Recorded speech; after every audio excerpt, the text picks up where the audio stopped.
So you're dealing with shoulder issues. I'm gonna walk you through the protocol I did with this guy who might possibly have the worst shoulders that I've ever worked with.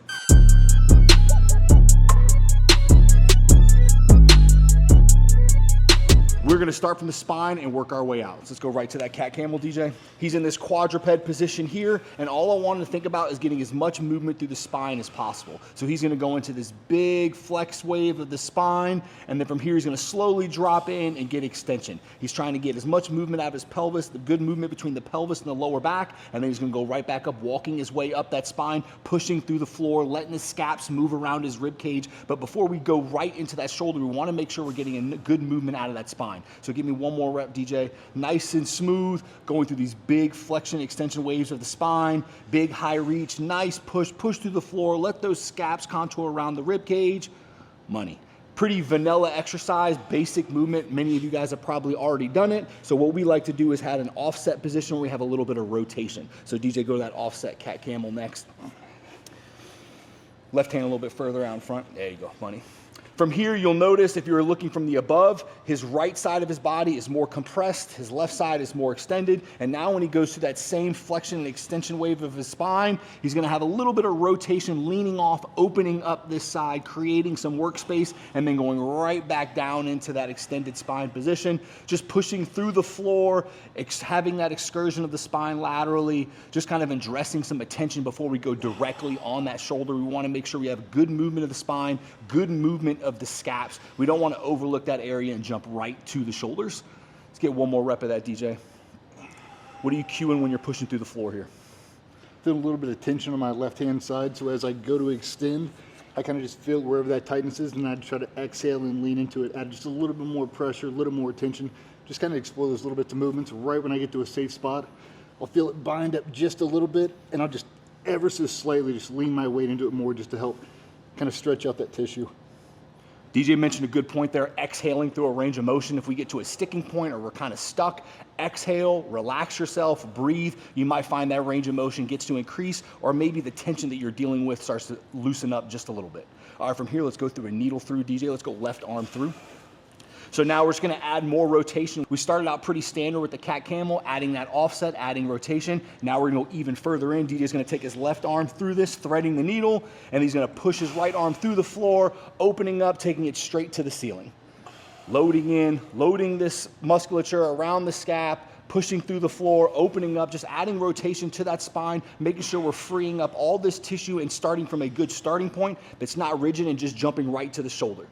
We want to start from the spine and work our way out. Let's get 2 more reps, pushing through the floor, opening up.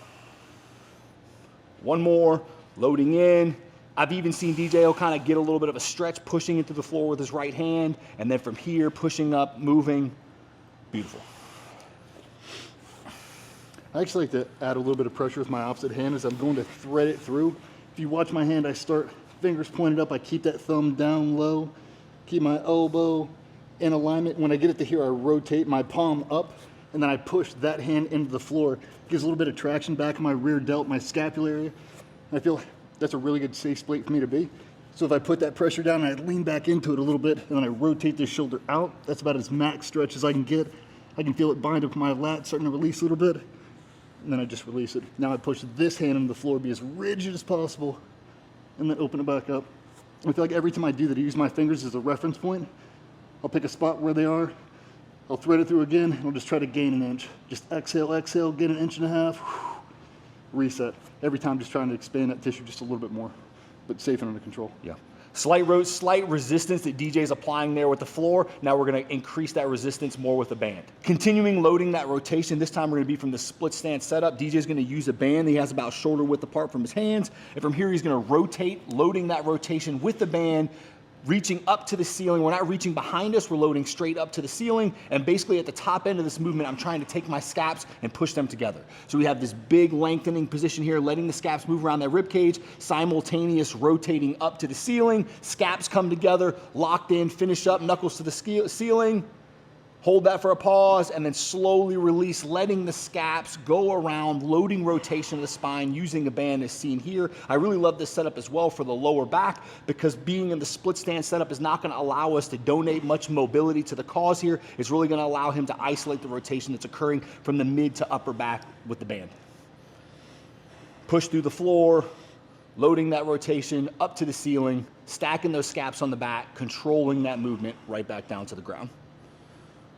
Now that we got that spine movement, we got the scaps moving, we loaded rotation of those scaps. Now let's work our way up to that ball and socket joint of the shoulder. DJ's gonna go with these shoulder airplanes here, alternating arms. He's reaching straight up to the ceiling, taking his time, bringing it back down. His hips move simultaneously with the shoulders, reset his hand, and we're back up. But basically, I'm loading that shoulder joint rotationally, getting that movement of the scaps around the rib cage. This closed chain movement of challenge shoulder mobility is a great way that you can load that tissue safely and effectively, and a great starting point once we got the spine moving to getting those shoulders moving out of pain and building resiliency around that area.